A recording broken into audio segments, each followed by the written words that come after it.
Asianet star singer season 10 രണ്ടാം ഘട്ടം ആരംഭിച്ചിരിക്കുന്നു. അതിമനോഹരമായ റീലോഡ് എപ്പിസോഡിന് ശേഷം പുതിയ റൗണ്ട് മത്സരങ്ങൾ ആരംഭിച്ചിരിക്കുന്നു. മത്സരത്തിന്റെ ആദ്യ ദിവസം ശനിയാഴ്ച സംപ്രേഷണം ചെയ്ത എപ്പിസോഡിൽ ഉൾപ്പെട്ടിരിക്കുന്നത് ഇക്കാര്യങ്ങൾ. ഈ സീസണിന്റെ 40-ാം എപ്പിസോഡിലാണ് വീണ്ടും മത്സരങ്ങൾ ആരംഭിച്ചിരിക്കുന്നത്. ഈ എപ്പിസോഡിൽ അതിഥിയായി ധീരം സിനിമയുടെ പ്രമോഷനുമായി ബന്ധപ്പെട്ട് നടൻ ഇന്ദ്രജിത്ത് സുകുമാരനും സിനിമയിലെ ഡയറക്ടറും മറ്റ് 2 അഭിനേത്രികളും എത്തിയിരുന്നു. വീണ്ടും മത്സരം ആരംഭിക്കുമ്പോൾ സൂപ്പർ ഷോട്ട് റൗണ്ട് എന്ന പുതിയ റൗണ്ടാണ് ആരംഭിച്ചിരിക്കുന്നത്.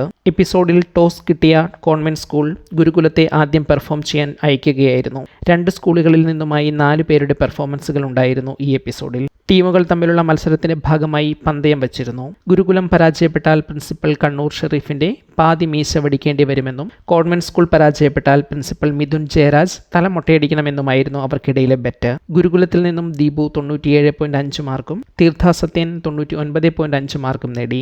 കോൺവെന്റ് സ്കൂളിൽ നിന്നും പെർഫോം ചെയ്യാനെത്തിയ പുതിയ വൈൽഡ് കാർഡ് എൻട്രി കൂടിയായ ഷിൻസി ഷിജുവിന് ഇത് ഈ ഷോയിലെ ആദ്യ മത്സര പ്രകടനം കൂടിയായിരുന്നു. 98 മാർക്കുകളാണ് ഷിൻസിക്ക് ലഭിച്ചത്. ദിൽരാജ് ഗോപിക്ക് 99 മാർക്ക് നേടാനായി. എപ്പിസോഡ് അവസാനിക്കുമ്പോൾ 2 സ്കൂളുകളും 197 മാർക്ക് വീതം നേടി ടൈയായി. അതോടെ മുമ്പ് വെച്ച ബെറ്റ് ക്യാൻസലായി. ഈ എപ്പിസോഡിൽ ഇന്ദ്രജിത്ത് സുകുമാരന്റെ മനോഹരമായ ഗാനവും ഉൾപ്പെട്ടിരിക്കുന്നു. ഈ എപ്പിസോഡിൽ പെർഫോമർ ഓഫ് ദി ഡേ ആയി തീർത്ഥ സത്യൻ തിരഞ്ഞെടുക്കപ്പെട്ടു. ഷോയുടെ ഫുൾ എപ്പിസോഡുകൾ കാണാൻ ആഗ്രഹിക്കുന്നവർക്ക് ജിയോ ഹോട്ട്സ്റ്റാർ OTTയിൽ ഇതിന്റെ എപ്പിസോഡുകൾ ലഭ്യമാണ്. നിങ്ങൾക്ക് ഏറ്റവും ഇഷ്ടപ്പെട്ടത് ആരുടെ പെർഫോമൻസ് ആണ് എന്ന് കമന്റ് ചെയ്യൂ.